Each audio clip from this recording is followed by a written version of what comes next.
Well, it's always a special treat for me when one of my heroes comes on the show. And as you well know, Lieutenant Colonel Oliver North is very much one of those. He's an author now. Well, he's been an author, but he's an author of the new book, Veterans Lament. Is this the America our heroes fought for? Colonel, before we go to you, I want to show you something you probably have already seen, but it's a new advertisement for the U.S. Army, and I want you to, once you watch it, tell me, is this what our founding fathers and all of our warriors fought for?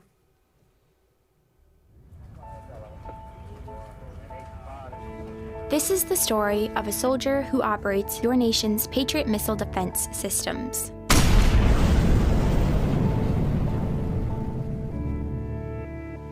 It begins in California, with a little girl raised by two moms.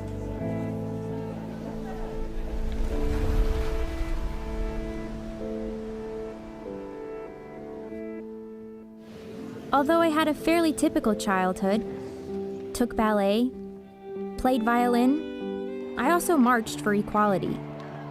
I like to think I've been defending freedom from an early age. I began feeling like I'd been handed so much in life, a sorority girl stereotype.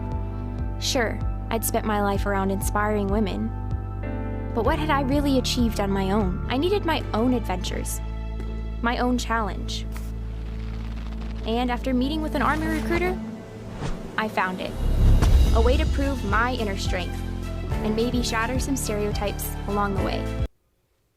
Colonel, does that look like a military that's getting ready to fight China? No, but the Chinese are getting ready to fight us. That's the problem. You know, Jesse, what we're looking at is an effort to turn our military into social justice warriors.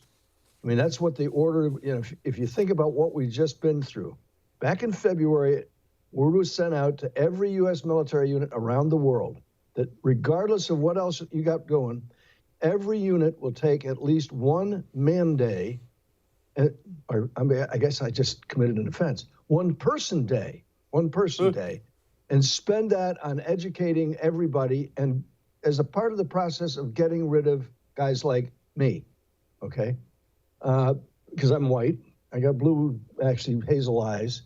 I grew up with a dad who was a World War II hero that we'll remember again on Memorial Day. I grew up with brothers who all served in the military. I grew up with all of my uncles having served in World War II or Korea or both in some cases. And I'm looking at a world that is now transformed by, quite frankly, radical leftists who have now taken over the government of the United States. And so they're turning the military into a group of social justice warriors. That ad is part of that whole effort. We're supposed to embrace, not simply tolerate, not simply turn a blind eye to what used to be don't ask, don't tell. And we're now actively recruiting people who are transgendered, who are going to pay millions of dollars for the treatment for those, the hormones that they need, and in many cases, the surgeries themselves. We're talking millions and millions of dollars. Not 1 minute that's been spent over the course of the last 60 days, 1.5 million human days, since I'm trying to be tolerant, and not one of it contributed to military readiness. The armed forces of the United States no longer exist for their original purpose, and that was very simple, Jesse. It was to deter aggression against us, and number two, win a war if we had to fight one, okay? That's no longer the purpose. The purpose of the armed forces of the United States, and those who contributed to the book you were very kind enough to promote, are those who, just like me, grew up in a different world than the one that we're supposed to now be experiencing as a consequence of the Biden administration. God help our country. Amen. God help our country. Speaking of God help our country, Colonel, please enjoy this video of the man who's about to take over the Bureau of Alcohol, Tobacco, and Firearms. What's an assault weapon? Yeah, Senator, the bill to ban assault weapons is what is your dozens of definition of pages. an There's assault no way I could define an assault weapon. You don't have any. You're going to run this agency, and you don't have a definition of assault weapon. But I would be enforcing the definition that members of Congress you're going to be passed. issuing rules and regulations. Just give me your definition.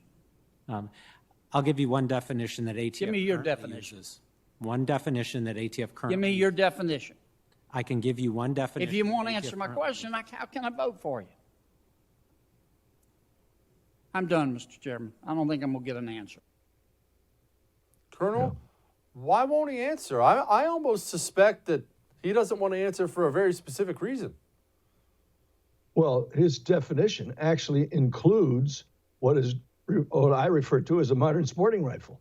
In fact, if you go back to some of the things he said in the past, an assault weapon is something that holds more than 10 rounds, that it's a caliber above 22, and that it can fire multiple times semi-automatically. In other words, you pull the trigger and the barrel comes out. That, by the way, would include my 9mm. It would include my .45 caliber pistol, my 1911 A1. It would include almost every modern firearm. When you think about it, I've got a shotgun that does that. Now, I look at those kinds of things. My life was saved by a Winchester Model 12 in combat. By the way, it also has a bayonet lug on it, Model 12 military version. It holds 10 rounds, 11 if you count the one in the chamber. My .45 was on my hip at the time. This is the 25th of May, 1969. Those were assault weapons. Those were real assault weapons. The Marines around me were carrying M16s. Nowadays, it's an M4. It fires multiple rounds. It's got a 30-some-odd round magazine, and it's got a bayonet lug on the end of it. If they're talking about the modern sporting rifle that is quite honestly incorrectly labeled an AR-15, that is not an assault weapon. An assault weapon goes full automatic. And what this guy is now, as the ostensible head of the ATF, is going to impose are rules and regulations on Americans, and God forbid that they would actually start banning and confiscating these weapons, which is what President Biden has said he wants to be able to do. If that happens, it's going to make criminals of millions of Americans. Because I can almost assure you, millions of Americans are not going to turn in their guns to be confiscated. This is not New Zealand. Hey, thanks so much for watching The First on YouTube. If you liked what you saw, go ahead and like and subscribe. You heard me. Like it, subscribe. You'll get a lot more of it and a lot more of me. Thanks.